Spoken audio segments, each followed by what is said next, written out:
Assalamu alaikum, peace be upon you all. This is your host Amina Ahmed, and you're watching Muslim Network TV. Welcome back to another episode of Next Gen. Today's topic is one that is very special about young Muslim representation in young adult novels. You're watching us on Galaxy 19 satellite, MuslimNetwork.tv, Amazon Fire TV, Roku, and Apple TV as well. Now, our guest today has focused and incorporated young Muslim representation throughout her work. We have with us today S.K. Ali, an award-winning and New York Times best-selling author. Her books have garnered acclaim from a variety of reviewers, including Kirkus Reviews, Entertainment Weekly, the American Library Association, School Library Sounds, NPR, Booklist, and the New York Times. Her work, the novel Love from A to Z, was the first young adult novel chosen for today's show, Read with Jenna's book list. She's absolutely amazing, one of my favorite authors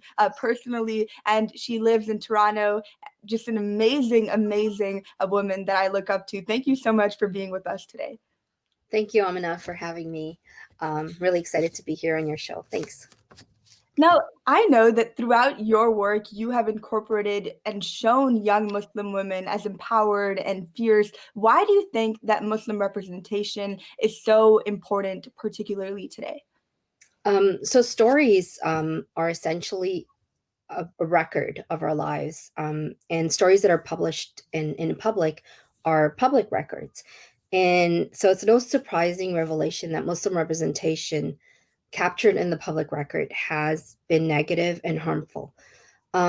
So much so that as a young person, like speaking from my experience, you know, like either we found ourselves with growing up with that kind of representation, either trying to distance ourselves from it, from being Muslim, or internalizing it and the stigma, and then just feel like if we were okay with our identity, then feeling disenfranchised from greater society. So right now there's a reclaiming of our stories and our narratives on the public record, and this reclaiming is being done by like those of us like myself who grew up with misrepresentation, and then young people who are not allowing others to speak for them. So there's like, this joining of forces of, people who grew up feeling that for so long, like, that our stories were not on the record. And then young people who are now like, who, because of things, changes in society, are empowered to not let anyone speak for them. So the joining of the forces of all of us is actually, there's a transformative moment happening right now. And so Muslims, it's really important that Muslims be part of it, and we take, like the words "we taking back our narratives" is used often, but it's actually what's happening right now. Yeah, and you talked about some of the harmful impacts that wrong Muslim representation has, and both of us love Muslim representation. But why do you think that's so lacking in today's society? So I essentially like boil it down to gatekeeping. So if you've been allowed to shape the narrative of, of just different aspects of society for so long, and you've had the power to do so, it's really hard to give it up. So I think, I know growing up as a person who had creative inclinations all throughout my life, and who, constantly was trying to get letters into the editor, because in the past you actually had to write a letter and send it to get your Right. voice heard on topics. As someone who was always trying to do that, there was always like this actually, it felt like a literal door shut in your face, like the door wasn't opened, and you had Yeah. to constantly like have some kind of, connection to somebody who would say, all right, I'll let you in, or something. And so it was just a lot of gatekeeping. And the, people who are the ones who keep those, that, who are allowed to keep the narratives, different narratives going, they don't want the status quo to change, because it's, it's beneficial. Anybody in power, it's beneficial to keep that power. But I would say that now, within the last few years, and I really think attributed to the social media, to people using social media in ways that's reclaiming our stories. Right. um it's the gatekeeping is falling away, and now we're, finding new ways to get, like, your show itself is an excellent example of that. We're finding ways to actually get our voices out there. So yeah, that's what I essentially attributed to, that there was the gatekeeping happening, and now alhamdulillah, it's falling away more. I think it's great to hear that finally we're reclaiming that pen into our own hands. I think it's far too long that we haven't had that pen in our hand. But have you had personally any challenges when depicting Muslim characters? And do you feel like it's more difficult to depict Muslim characters than perhaps other characters? No, actually, I find it the opposite. I find it easier to write Muslim characters because obviously it's my closer to my experience. It's characters I was surrounded with and am surrounded with now. So it's easier. And actually it's also like a lot of car, writers from marginalized backgrounds talk about this. It's also easy for us to write the dominant majority, as well, because we've been schooled in that. Like Right. we've been we've been exposed to that. It's all around our uh, us, because sometimes there's the question of, like, people will say, well, how can marginalized creators be the ones who write their own narratives and write about others? Well, we can, because you know we're swimming in it. So it's like, but on the whole, like, while I do, all my books do have like an ensemble characters of various backgrounds, on the whole, I focus on Muslim characters because of the void in Muslim characters, stories with Muslim characters, and because I find it the easiest to write as well. It sounds like the best of both worlds that you're able to write about the majority group, but also, this Muslim representation that you're saying is obviously lacking. You're able to fill that void in a way through your writing. But Sajida, if there was something that you could tell your old, younger writing self, you're now a renowned author, what would you tell your younger writing self? So I would say start exploring yourself earlier. That's what I would tell my younger writing self. I mean, I read Little Women, I read Anne of Green Gables when I was young, and like a lot of others. And Joe and Anne in those stories, they're like writers too, and they learn early on, that to write what you know, and it's a very oft repeated statement that writers are given. But I couldn't write what I know, even though I read those books and I'm like, this is what they learned. I couldn't write what I knew, because I just felt like I've never seen it. So when I started writing as a tween, uh, and until I got to university, I was always writing white characters and characters that are Yeah. different from myself, because that's what I always saw. Like, I was writing a lot of adult kind of characters because, again, I was reading those books. But it was only when I got to university and got exposed to literature that was by non-white writers, like South Asian writers, African writers, South American writers, that I felt kind of like this aha, oh, we're allowed to share our stories. It was really sad that Yeah. it was only when I read that I really felt that permission. So that's what the advice I would give myself as a younger writer. Um, you know, write, start writing what you know earlier. Yeah. That's so interesting that you talk about permission because, even previously you spoke about gatekeeping and how that is a trend. And maybe that is why you felt that way, right? You never Yeah. saw that type of representation growing up. So when you Yeah. finally did, it was like probably that aha moment, like, oh, wow, I can do Yeah. this too. Um, Exactly. but I want to ask, how has your experience after being published look like? And what does success as a writer to you mean?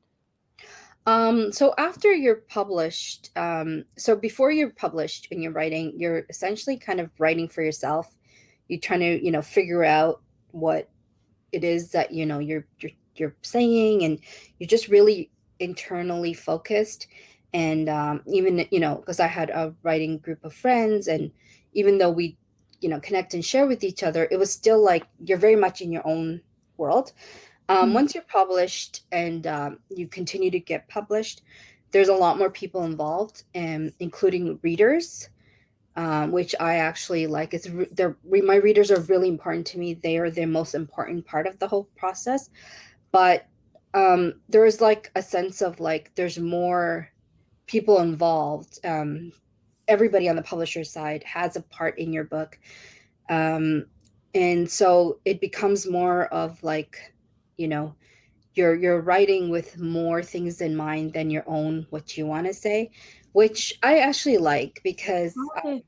yeah, because I actually like, I don't know, every writer can like has a different take on this, but I actually like to know what I got. Like, like when in my first book, Saints and Misfits, a lot of Mm. readers were like, oh, they wanted a happier ending, and because they didn't see that feeling of like, um, a sense of closure for the main character. Okay. And when I read that, I was like, you know what? I'm going to do that for my next book because it's important to make your readers happy, like for me as Mm. a writer. So I did that, and I try to do that in Love from A to Z. So yeah, so that's the changes, because before getting published, I would never really, obviously considered those things. And literary success to me would just mean that like readers want to, I'm connecting with readers. Like that's the biggest definition of success for me as a writer in terms of like this world, the dunya, is that my readers are connecting, and that I love to know that readers come from a different variety of backgrounds, but my Muslim readers are very important to me because they're like, I heard an author describe it like a Mexican American author describe his readership as like if he's telling a story to a campfire gathering, and then like the first group of like the people sitting at the campfire are like the Latinx community, and then behind is like, the other people listening. Right. So I love that imagery because for me, my first circle is my Muslim readers, my young Muslim readers. And then, I love that other people connect with my books too. And I'm really happy to see that, it's people have connected who are not of Muslim background. But my Muslim readers are so important to me because I remember growing up as a really big reader, not feeling seen. So Mm. when my Muslim readers, young Muslim readers, I get emails every week, several emails every week, or messages saying how they see themselves. So that to me is like a definition of success, that that my work is connecting with them. And I can definitely, as a young Muslim, woman, I can definitely say that when I read your book, I was like, finally, I was happy that finally I read a book that was a young adult book, and it depicted Muslim women as how I see them, right? As empowered and educated, and they know what they want. And I loved it, absolutely loved it. And your book, Love from A to Z, and I'm so excited to read your newest book as well. And we'll continue speaking, Sajida, right after our short break. You're all watching us on Galaxy 19 satellite, MuslimNetwork.tv, Amazon Fire TV, Roku, and Apple TV as well. We'll be right back.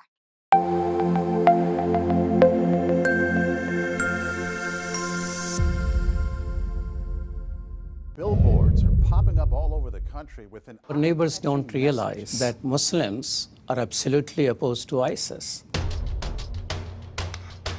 Salam. My name is Abdul Malik Mujahid. I'm an imam in Chicago. 16 shots! No me! No justice! No me! So how do we bring up the energy which can really have an impact on the world? You need to build bridges of understanding among people, and we need to have America moving forward. That lesson learned brought the strength of humanity to America, which is the diversity. Mujahid Talks, only on Muslim Network TV. Faithfully connected. Welcome back to Next Gen. I'm here with award-winning author S.K. Ali. Thank you so much, S.K. Ali, for being with us here today. And I want to ask you, where do you get your inspiration for your characters from? So my inspiration just comes from like everyday life, And I describe it as like ahas that we get. I think that, as humans, we get different ahas throughout our lives. And I've always been interested in it, and I'm a journaler.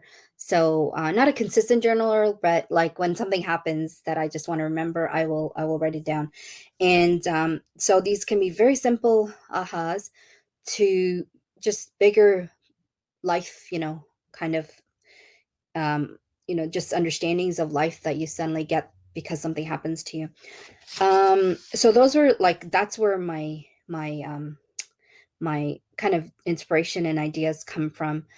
So with my so I'm going to talk about a book that I'm actually currently working on that is there's a little departure from my what I've written previously, and because in that it's not a contemporary novel, and the inspiration from that is based on just how like so much of our life as like in a global on the global stage. And I'm talking about, someone who's been interested in like, how is it that we justify oppression of others? And, but, not accepted in some cases and then accepted in other cases. And the value of human life and how, and I talked about this a little bit in Love from A to Z with like how, the victims of drone warfare are not given any kind of much of a focus. And so just on a whole, like I've always been somebody who's been interested in as like what makes the reality of like some people's lives worth more than others. And just even as a teen, I remember just noticing that, like, because at that time we didn't have online news and stuff. We had newspapers, and at that time you would see like a victim of something happening, if it happened in anywhere in Europe or in North America, they'd be named. Their name would be there under the picture. And if it was a victim anywhere else in the world, they were unnamed. So that little thing that just like, that I noted when I was young, actually drove me to studying media and mass communications, and that was one of the things. And so now that I have this place to write from, I like whatever topics I'm interested in, I explore through my books.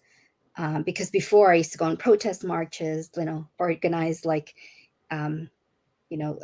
letters to the government and policymakers.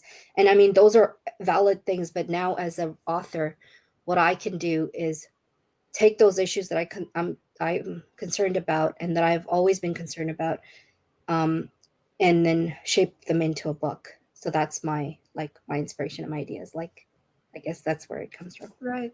It's so interesting that you said before you would organize, but now this is your way. Writing is your way to show to people what your stance perhaps on things are. I think that is a very, notable shift. And like you said, obviously both are important. But I think as a community as a whole, we have to really use our talents to talk about the issues that we face. And I see you doing that. But throughout your journey, I know this might be a bit difficult to answer, but what is one important lesson that you have learned that perhaps other people can kind of take away, other young, aspiring writers that look up to you? So the lesson that I'm going to share, I'm going to try to see how I can like formulate it in a way that could, be of benefit to young writers. But for myself as an author, it's the biggest lesson that I've learned.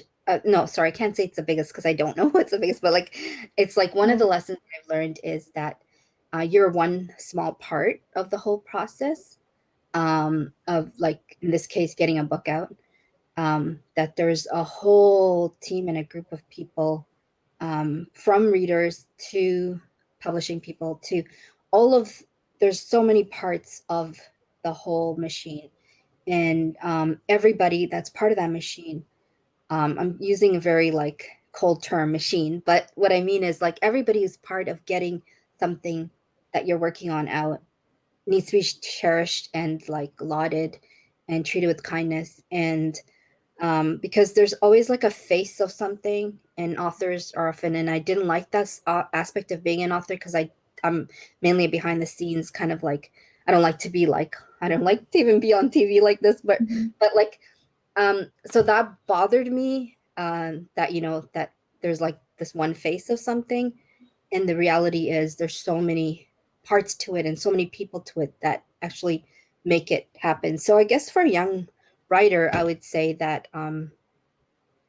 just recognize that like writing is a very solitary, independent kind of activity that you're doing, like your mind and the screen or the paper that you're working on.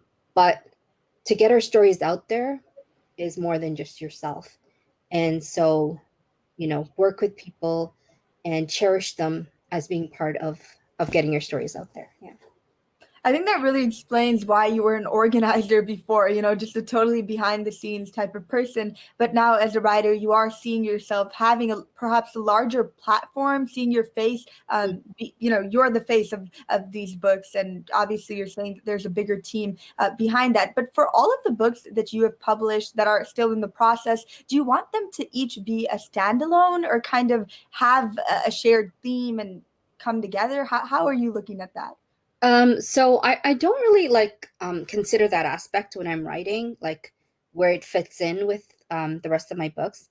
But though some people might think, oh, like The Proudest Blue, which I'm just gonna hold up, like it's a picture book that I wrote with Ibtihaj Muhammad, and so blue is very important in here, because the blue is a color that the characters love. And then in my young adult book, Love from A to Z, blue is very important. Right. There's like this connection that just kind of happened, even though like this book I wrote in 2016, and then this book I wrote in 2018, and I didn't really even remember that like blue was such a pivotal thing in The Proudest Blue. But and now there's something like that happening again. So maybe it's my unconscious, like subconscious mind putting things together. So there's no like real connections that I'm like thinking about, though. I will say that my young adult novels seem to be set in the same universe as each other. Like, the character from Saints and Misfits appears in Love from A to Z, and then the sequel to Saints and Misfits, Adam and Zainab, who I just love. I just love this cover. Who they show up in that novel. So. Oh, that is so cool. Yeah. What are you most excited? I think that's what I am most excited about now for Misfits in Love. But what are you most excited about? So like, I think I'm just most excited about like just the coming together of like so many Muslim characters and with non-Muslim characters who have been in the characters' lives, and in a wedding it's set at a wedding, so it's set at a like a 4-day kind of like the activities around a big wedding. And so I actually like, just because weddings are a place for people to come together, I'm most excited about the fact that it's a symbolic getting together of like just a bigger community, and the community is not only Muslims but also non-Muslims. And I find like I think maybe I put hope into the book like that I think that we can come together, inshallah, just recognizing each other as we are. And so I think that's the most exciting thing. I'm also excited about like just sharing henna party stuff, and like that there's a henna party.